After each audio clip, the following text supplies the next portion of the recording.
ang nag-deliver papunta sa bahay nila Pangulong Bongbong Marcos at Speaker Martin Romualdez mag-insert o magpasok ng 100 billion worth of projects sa BICAM.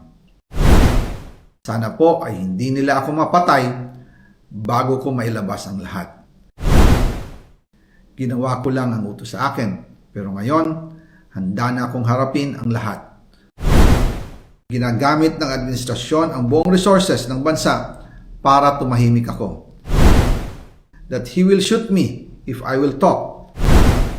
Gagamitin ako bilang panakipbutas sa kanilang kampanya laban sa korupsyon. Hindi na ako mananahimik, ilalabas ko ang lahat ng katotohanan. May resibo, may ebidensya, at may pangalan. Again, I informed the Speaker and asked clearance about the instructions ng Pangulo. At ang sabi niya, wala tayong magagawa. Kaya po nagtataka ako kung bakit sinasabi ni Pangulo na hindi niya makilala ang budget, samantalang lahat na binawas at dinagdag sa mga ahensya ng gobyerno ay humihingi ng approval sa kanya si Sec. Mina Pangandaman. Bago namin ginawa o tinapos ni Senator Chis Escudero during the BICAM. Sinabi pa ni Sec. Mina, everything is cleared with the President. Basta importante, pasok ang pondo na request ng Pangulo. The following day, sinabi ni Sec. Mina, approve na si Presidente BBM sa lahat na binawasan na ahensya. Masaya na ang Pangulo dahil naipasok ang gusto niyang 100 billion insertion. Wala pong perang napunta sa akin. Lahat po ng insertion napunta sa ating Pangulo at Speaker Martin Romualdez.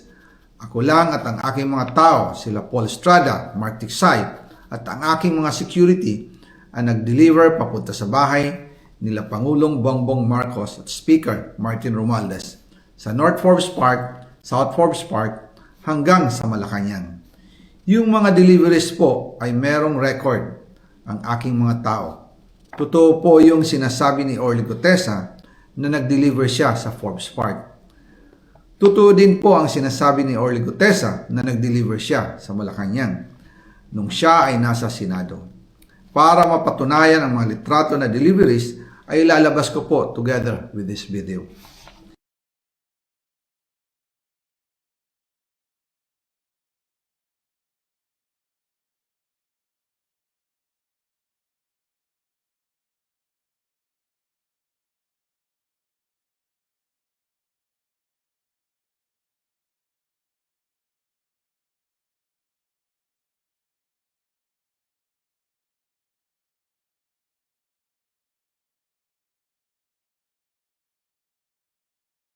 After po ng approval ng budget sa General Appropriations Act of 2025, nagtanong po ako sa DPWH kung magkano ang kailangan na ibigay sa Office of the President o ang SOP na bigayan. Ang sinagot sa akin ay 25%. Ang ibig sabihin nito, 25% ng 100 billion ang SOP na kailangan ibigay kay BBM mismo. In total, 25 billion ang napunta kay Pangulong Bongbong Marcos. Kaya ngayon ay hinahamon ko si Ombudsman Remulla kung seryoso talaga siya sa mga sinasabi niya sa kanyang press release na idadamay niya pati si Martin Romualdez kung magbibigay ako ng ebidensya. Patunayan niya ngayon ang pronouncement niya. Imbestigahan niya ang fraternity Brad at ang kanyang kaibigan na si Speaker Martin Romualdez kung talagang tutupad siya sa tungkulin niya. Imbestigahan din niya si President Bongbong Marcos.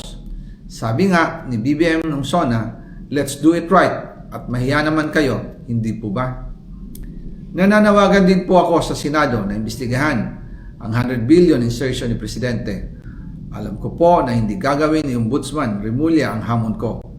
Pero magaling ang Senado sa imbestigasyon at ako ay naniniwala na dahil sa kanila lalabas ang katotohanan.